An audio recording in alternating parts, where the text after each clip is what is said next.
हाँ तो good morning दोस्तों, स्वागत है आपका।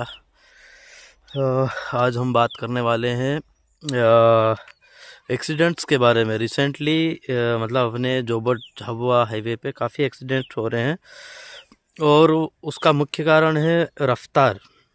एक तो अपने युवा पता नहीं इनको किस बात की जल्दी होती है, अपने आप को फास्ट एंड फ्यूरियस का हीरो समझ लेते हैं।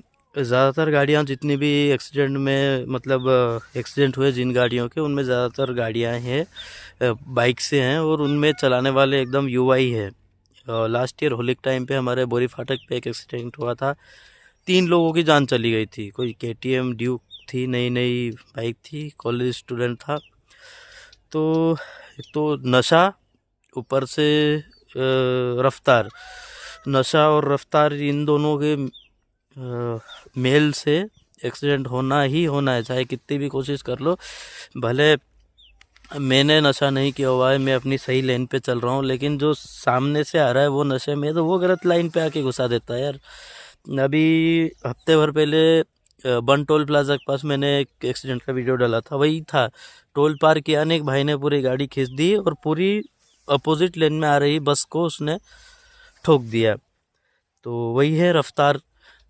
फिर अपने या माँ बाप क्या करते हैं कि यार बच्चों को मतलब कोई गाड़ी चलाने की संभालने की उम्र होती नहीं है, चाबियाँ थमा देते हैं, बेटा दुकान पे जा, देख बेटा वहाँ जा। और जो बच्चा उसके लायक नहीं हुआ है, आप उसको चाबी क्यों दे रहे हो यार? माँ बाप जिम्मेदार बनो। आप पहली बार चाबी दे रहे हो, चलो दुकान से सामान लेके आ। दूसरी बार तो वो तो उस चीज़ के प्रति, वैसे भी हम छोटे थे, हम साइकिल के प्रति बहुत रोमांचित रहते थे, बाइक के प्रति वो जुनून बढ़ता जाता है। तो वो आदतें आप ही डाल रहे हो। जब तक बच्चा इस लायक ना हो जाए, गाड़ी संभाल नहीं पाए, तब तक मत दो उसको गाड़ी की चाबी। भले कितना भी काम हो, ये समझ जाओ। क्योंकि उसको कंट्रोलिंग वगैरह आता नहीं, हाईवे पे कैसे चलानी है वो तो आप लोग सिखाते नहीं हो। हम आदिवासी हैं भाई, हमारे यहाँ ट्रैफिक नियम, रोड पे कैसे चलना, कौन सी सही लेन है कौन सी गलत है, वो कोई नहीं सिखाता। कितने भी कोई समाज सेवी या जो भी हो, रोड सेफ्टी के बारे में कोई नहीं बताता है। तो ध्यान रखो कि बच्चों को चाबी ना दो।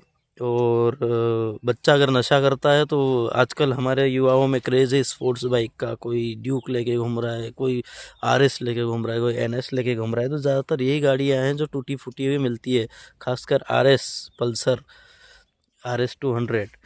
ये ज़्यादातर एक्सीडेंट केस में यही गाड़ी देखी गई है।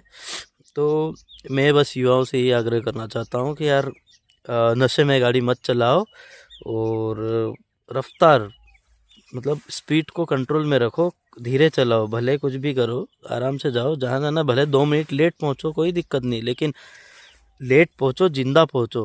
अपने माँ बाप का ख्याल करो और गाड़ी थोड़ा आहिस्ता से चलाओ। और माँ बाप भी ध्यान रखें, नाबालिग बच्चों को गाड़ी ना दे जिनको सड़क पे चलाने का कोई आइडिया नहीं होता है। हाँ, हमारे टाइम पे तो चलो बाइकें होती ही नहीं थी।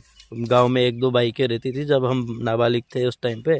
जब हमारे पैर वेर थोड़े ज़मीन पे टच होने लग जाते थे, उस टाइम पे हमारे गांव में बाइकें 1-2 ही थी। तो ठीक है, हमारी पीढ़ी ने जैसे जैसे निकाल लिया, लेकिन जो अभी वाली पीढ़ी है वो मान नहीं रही है। और मरने वालों में ज़्यादातर 30 से भी कम एज ग्रुप के हैं। मतलब आप बताओ, 20 से 22 साल के युवा, 20-25 साल के युवा ज़्यादातर सड़क हादसों में मर रहे हैं डायरेक्ट। अभी बोरी फाटक पर एक्सीडेंट हुआ है, उस जाम्बू खेड़ा वालों ने, वन वाले एक व्यक्ति को मार दिया बेचारे को। जब वो उसके ऊपर उसका बेटा पहले से ही मानसिक रूप से विक्षिप्त है। उसका एक पहला बेटा जो 2-1 साल पहले डेथ हो गई। अब वो बेचारा अकेला अपने पोते की शादी करके उसके साथ खेती कर रहा था, आपने यार उसका परिवार उजाड़ दिया। उस बेचारी तो कोई गलती नहीं थी, वो तो बैलगाड़ी लेके जा रहा था। तो यही मतलब यहाँ पे वही 2 ही चीज़ आई है, या तो बच्चे नशे में रहे होंगे, या एक तो रफ्तार बहुत तेज़ थी, गाड़ी की हालत देख के बैलगाड़ी एकदम रोड के साइड में हो गई और गाड़ी पलट गई।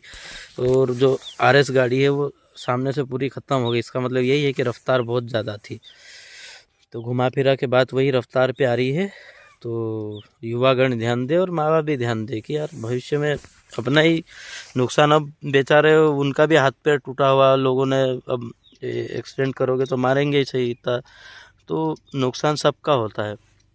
तो ठीक है, यही कहना चाह रहा था। और ध्यान रखो, खुद भी समझो, अपने पड़ोसियों को समझाओ और कोशिश करो कि जागरूक बने। धन्यवाद।